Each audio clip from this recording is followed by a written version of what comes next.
નમસ્કાર, spark today ન્યૂઝમાં આપનું સ્વાગત છે। ભાજપના જે કોયલી બેઠકના ઉમેદવાર છે જે પૂનમભાઈ જાદવ છે તેમની જીત થઈ છે। આપ જુઓ કે કોયલી બેઠક પર પેટા ચૂંટણી હતી અને આપ જુઓ કે જે પ્રકારે ઉત્સાહથી તમામ કાર્યકર્તાઓ તેમને વધાવી રહ્યા છે।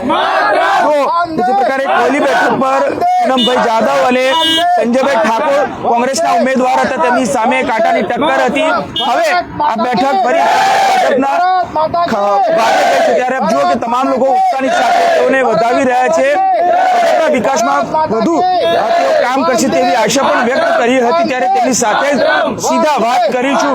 પૂનમભાઈ, શું કહેશો? ફરી એક વખત આપણે ભાજપની સીટ આવી છે, શું માનો છો?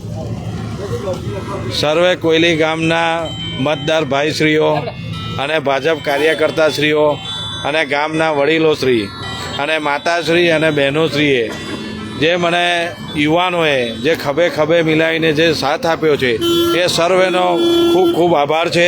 અને આ જીત મારી નથી પણ કોયલી ગામની સમગ્ર જીત છે અને સર્વે મતદારોને મારો ખૂબ ખૂબ આભાર, ધન્યવાદ। ભારત માતા કી જય। કેટલા મતે વિજય થયો છે? 2151 મત મળ્યા છે મને। 2151 મતથી વિજય થયો છે। મતદારે તમારો પર વિશ્વાસ મૂક્યો છે, મતદારો માટે કયા પ્રકારની કામગીરી? મતદારોએ જે વિશ્વાસ મૂક્યો છે એ વાઘોડિયા વિધાનસભાના 136 ધારાસભ્ય શ્રી ધર્મેન્દ્રસિંહજી વાઘેલાજી સાથે મળીને કોયલી ગામના જે મતદારોના વિકાસના કામો છે એને સંપૂર્ણ અમે આગળ વધારીશું।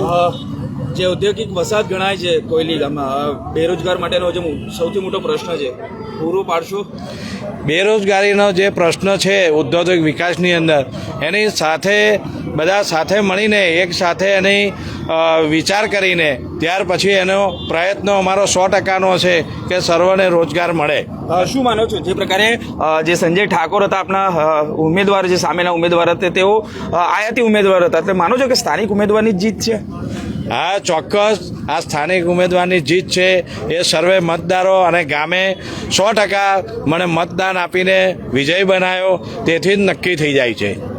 બિલકુલ, આપ જુઓ કે જે પ્રકારે આ પૂનમભાઈ જાદવ છે અને તમામ લોકો તેમને ઉત્સાહથી વધાવી રહ્યા છે। ભારત માતા કી જે નાદ સાથે તેઓને વધાવી રહ્યા છે અને 2151 મતથી આ પૂનમભાઈ જાદવ જે કોયલી બેઠક પર ભાજપના ઉમેદવાર હતા તેમની જીત થઈ છે। હવે નંદેશ્રી બેઠકની મતગણતરી ચાલી રહી છે અને કાંટાની ટક્કર છે, કારણ કે તેમાં પણ ભાજપ અને કોંગ્રેસ જે ઉમેદવારો છે બંનેની કાંટાની ટક્કર છે। ત્યારે કોયલી બેઠક પર જે કહી શકાય કે પૂનમભાઈ જાદવ જે ભાજપના ઉમેદવાર છે, 2151 મતથી ભાજપના ઉમેદવાર પૂનમભાઈ જાદવની જીત થઈ છે। કેમેરામેન નિહાલની સાથે Surat Solanki, spark today news, Vadodara.